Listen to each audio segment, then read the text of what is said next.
Hello friends, welcome to SSC coaching centre. चलिए start करते हैं। पहला क्वेश्चन है 4 की पावर 61, 4 की पावर 62, 4 की पावर 63, 4 की पावर 64, 4 की पावर 65 किससे विभाजित होगा। ये आपके पास चार ऑप्शन है, इनमें से कोई ऑप्शन एक ऐसा होगा जो इसको विभाजित कर सकता है। तो इस प्रश्न को देखिए कैसे करेंगे। सबसे जरूरी बात यह है कि सभी में देखो 4 है कॉमन, और सभी में 4 की पावर 61 कॉमन है। देखो 4 की पावर 61 यहां पे है, इस 62 में भी 4 की पावर 61 है, यहां पे भी 4 की पावर 61 है, इसमें भी 4 की पावर 61 शामिल है, और इसमें भी 4 की पावर 61 शामिल है। तो 4 की पावर 61 आ जाएगा कॉमन।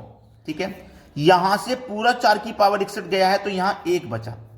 यहां से 4 की पावर 61 चला गया, अब 62 में से 61 चला गया तो एक बचा ना, 4 की पावर 1। यहां से 4 की पावर 62 वो 61 चला गया 63 में से, तो 2 बचेगा यहां पे। यहां से 61 चला गया तो यहां पे 4 की पावर 3 बचेगा, और यहां से 61 चला गया तो यहां पे 4 की पावर 4 बचेगा। 4 की पावर 61 ये 1 है, 4 की पावर 1 का मान 4, 4 की पावर 2 का मान 16, 4 की पावर 3 का मान 64, 4 की पावर 4 का मान 256। सभी को जोड़ लेंगे। ये क्या है, 4 की पावर 61 गुने, सबको जोड़ लेना भाई। सबको जब जोड़ेंगे तो देखिए कितना आ जाएगा। ये जोड़ेंगे 16 और 4 20, 16 और 4 हो गए ये 20, 4 जोड़ दो 260 हो जाएगा, और 60 जोड़ देंगे तो 320, 340, 341। सभी को जोड़ेंगे तो ये आ जाएगा 341।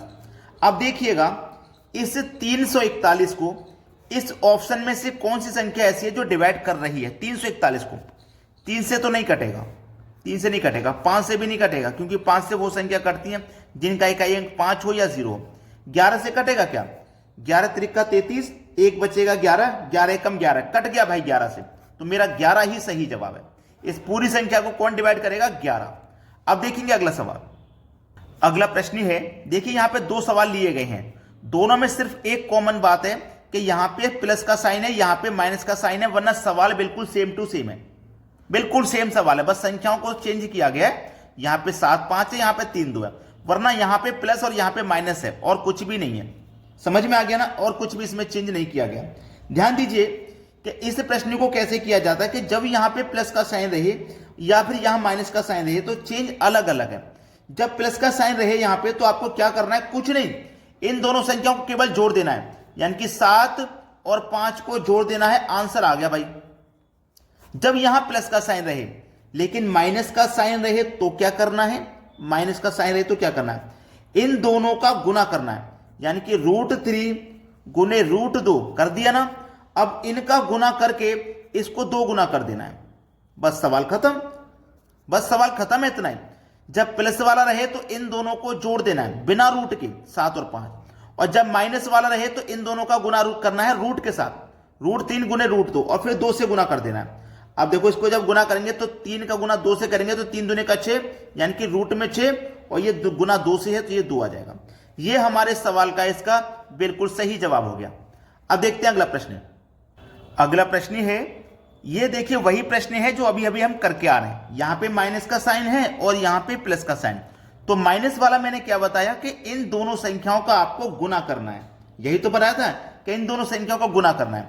तो √3 गुने √2, और फिर इसका पूरे का 2 से गुना कर देना है। तो 3 दूने का कितना हो जाएगा, 6, यानी कि रूट में 6, और 2 से गुना कर देना है। मुझे ऐसा लगता है यही सवाल हमने कराया था, फिर से वही संख्या लिख दी गई, कोई बात नहीं, रिवीजन हो जाएगा। फिर से वही संख्या रिपीट कर दी गई है जो पिछले क्वेश्चन में थी, कोई बात नहीं। अब देखिए यहां पे प्लस का साइन दिया गया, और जब प्लस का साइन रहता है तो ज्यादा कुछ नहीं करना, केवल इन दोनों संख्याओं को जोड़ देना है बिना रूट के, यानी कि 3 है और 2 है, दोनों को जोड़ देना है, 3 और 2 हो जाएगा 5। यह आपके सवाल का बिल्कुल सही जवाब है। कोई भी बच्चा ऐसा नहीं होगा जिसकी समझ में नहीं आया हो। अब देखेंगे अगला प्रश्न। अगला प्रश्न है √3 प्लस √2 अपॉन में √3 माइनस √2 का whole square plus √3 minus √2 √3 plus √2 का होल स्क्वायर। देखिएगा सबसे पहले हमने ये क्वेश्चन देख चुके हैं कि जब इस तरीके का सवाल हो, जैसे स्क्वायर नहीं लगा हुआ, मान लो स्क्वायर अगर थोड़ी देर के लिए आप भूल जाएं, तो ये सवाल हम कर चुके हैं। देखिए ये ब्रैकेट से बाहर इसको लिखेंगे आप, √3 प्लस √2 अपॉन में √3 माइनस का √2, ठीक है, प्लस √3 माइनस का √2 अपॉन में √3 प्लस का √2।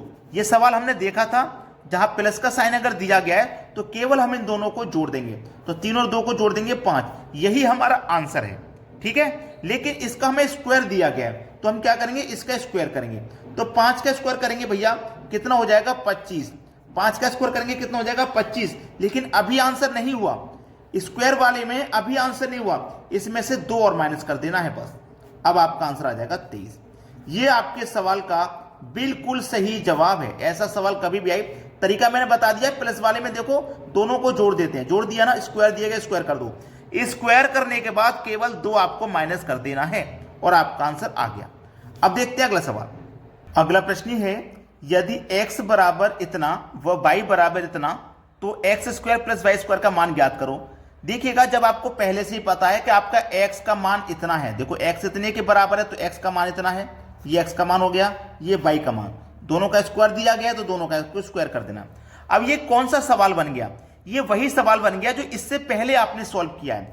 √3 + 1 अपॉन में √3 - 1, ठीक है, प्लस का साइन है ना, प्लस का साइन है, √3 - 1 अपॉन में √3 + 1।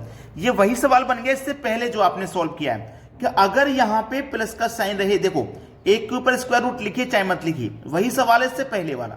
मैंने बताया कि जब यहां पे प्लस रहे तो इन दोनों संख्याओं को जोड़ देना है, तो 3 और 1 को जोड़ूंगा 4 आ जाएगा, लेकिन इसका क्या दिया गया स्क्वायर, तो 4 का स्क्वायर करो।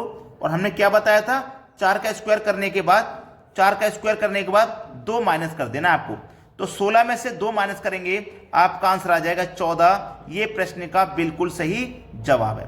तो आपको वीडियो लाइक करना है और शेयर करना है सभी दोस्तों में। ठीक है दोस्तों, धन्यवाद।